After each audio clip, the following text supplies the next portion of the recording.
Mga idol, mag-repair tayo ng isang brand ng amplifier. Ayan. So namula yung kanyang mga mata. Ayan. So namula siya. Merong sore eyes. Okay, so secondary output nito mga idol ay nasa 159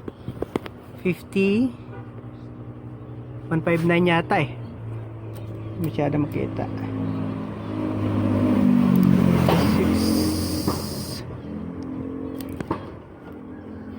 Okay, 136 mga idol. So ayan, so re-repair natin ito kasi merong sore eyes yung kabilang channel. Ayan. So hindi lang natin ipakita yung kanyang front panel kasi napaka-sensitive ng may-ari nito mga idol. Ayan. So ayan. Re-repair natin, power natin ulit. Ayan. So umiilaw yung clip indicator dyan sa kanyang differential. Ayan. So hindi na nagki-click yung relay. So malamang meron siyang DC out. So check natin yan mga idol. Ayan, so mga idol, natapos na natin i-repair itong namula yung mata ng amplifier. Ayan, so power natin. So okay na, wala nang namumula dyan sa loob. So bali yung nagiging sira niya mga idol ay yung IC differential. Tapos yung kanyang sa bus transistor. Ayan. Ito yung mga sira niya. So yung ano lang sa kabilang side yung nagiging problema. Kabilang side ng mainboard. Sa kabilang side okay naman. Sa kabila mayroong problema. So ayan, so itong isang channel, so tinamaan talaga yung kanyang IC. Ayan. So kaya namumula yung kanilang mga mata. Ayan, ito yung mga bus transistor nila na MGA 350. So parehas, no? Or the same yung kanilang mga nagiging problema, no? Sa first channel saka sa second channel. Yung isang channel, yung iyang kanyang stepper ay hindi rin gumagana. So tiningnan natin yan sa scope. So yung nagiging sira pa sa kanyang stepper ay yung kanyang reference diode. Ayan. So ito yung kanyang reference diode mga idol. Alright, so syempre dahil natapos na natin testing, so papakita ko sa inyo mga idol kung gumagana na talaga itong amplifier na to. So kabitan natin ng dummy load syempre. Tapos ikabitan natin ng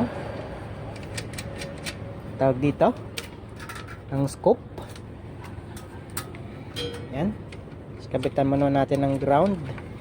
Mas maganda talaga mga idol sa pagre-repair ng mga amplifier pag meron kayong oscilloscope yung gamit, no, sa pang-testing para makita natin dito kung nagfa-function ng maayos yung stepper at saka yung kanyang sine wave, makita natin kung malinis.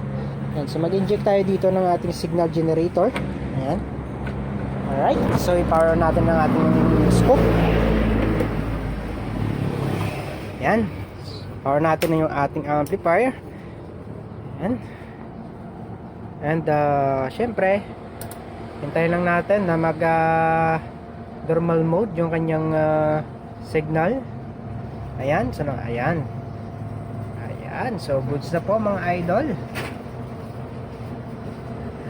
So makikita natin dyan na nagpa-function ng maayos lahat ng stepper nya, step 1 saka step 2.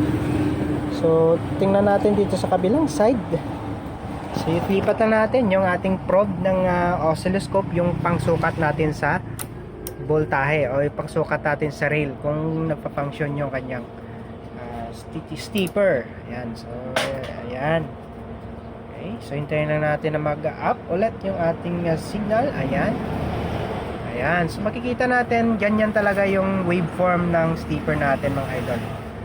Parang ano siya, square wave na parang hagdan, no? Maganon. So ganyan po yung pagiging ng mga comparator stepper or LM311 na IC. So yan po yung sa niya, yung pagbato ng step. So lipat natin sa kabilang channel. So sa kabilang channel naman tayo mga idol mag testing. Ayan, so, ayan. So, ilipat natin yung probe natin dito. Ayan. So, susupply. Ayan. So, kabit natin dyan sa baba.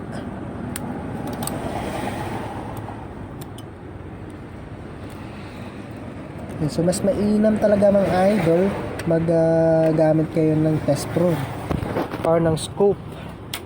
Dahil para makita ninyo kung nagpa-function ng maayos yung ating skipper. Naka-bridge pala tayo mga idol. So, ayan. Naka-bridge para makita natin kung nagpa-function talaga ng maayos yung ating amplifier. Yung mga stepper niya. So, bridge mode yung pang testing natin. Ayan! Goods!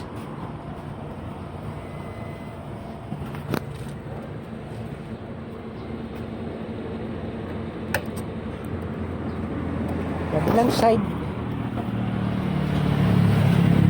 Alright. Done.